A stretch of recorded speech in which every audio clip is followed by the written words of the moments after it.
KTV ప్రేక్షకులకు శ్రీరామనవమి శుభాకాంక్షలు. శ్రీరామనవమి భద్రాచలంలో ఎంతో వైభవంగా జరుగుతుంది.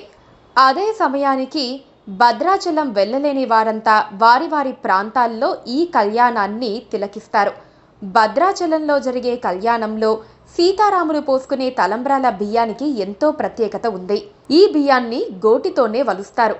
అలా వలిచిన కోటి బియ్యాన్ని భక్తులు రామనామాన్ని జపిస్తూ ఊరేగింపుగా వచ్చి భద్రాచలం రామయ్యకు సమర్పించారు. శ్రీరామనవమి భద్రాచలంలో అంగరంగ వైభవంగా జరుగుతుంది. ఆ పెళ్లిని చూసేందుకు ఎంతో మంది భక్తులు వెళ్తారు. ఆ పెళ్లి తంతులో స్వామివారి కళ్యాణ తలంబ్రాలు ముఖ్యమైనవి. కళ్యాణం తర్వాత అక్షింతల కోసం ఎంతో మంది భక్తులు వేచి ఉంటారు.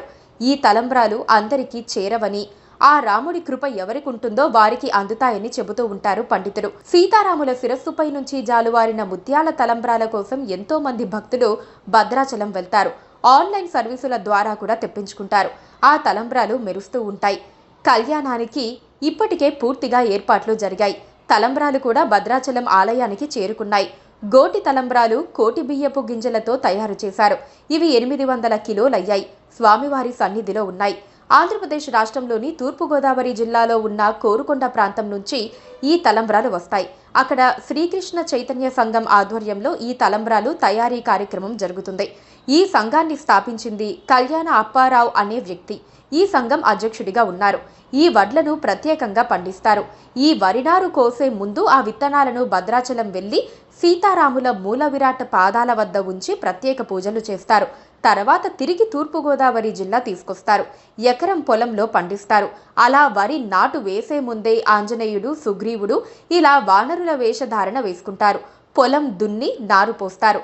వరి కోత దశకు వచ్చాక సీమంతం కూడా నిర్వహిస్తారు.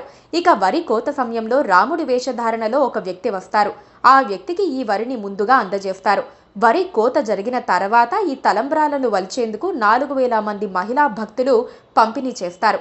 ఈసారి 800 కిలోల గోటి తలంబ్రాలు శ్రీరామనవమి కోసం భద్రాచలం పంపించారు. బియ్యం వలిచిన తర్వాత దాన్ని ఒక కుండలో వేసి రాజమండ్రిలోని గోదావరి పుష్కర్ ఘాట్కు తీసుకువెళ్తారు. అక్కడ ఎన్నో ప్రత్యేక పూజలు నిర్వహిస్తారు. ఆ తర్వాతే భద్రాచలం పంపిస్తారు. కేవలం భద్రాచలంలోని సీతారాముల కళ్యాణానికే కాదు, ఒంటిమిట్టలో జరిపే శ్రీరామనవమికి కూడా ఇప్పుడు గోటి తలంబ్రాలను ఇక్కడి నుంచే పంపిస్తున్నారు. ఈ తలంబ్రాల వెనక ఎంతో అర్థముంది. ఈ తలంబ్రాలనే అక్షతలు అంటారు. అక్షతలు అంటే శాశ్వతమైనవి అని అర్థం. వధూవరులు జీవితాంతం సుఖశాంతులతో గడపాలని కోరుకుని ఒకరిపై ఒకరు వేసుకునే అక్షతలే తలంబ్రాలు. ఈ తలంబ్రాలను పెళ్లి కావాలనుకుంటోన్న అమ్మాయి పైన గాని అబ్బాయి పైన గాని వేసి ఆశీర్వదిస్తే వారికి త్వరగా పెళ్లి జరుగుతుందని కూడా నమ్ముతారు. Please subscribe to KTV Telugu. KTV Telugu.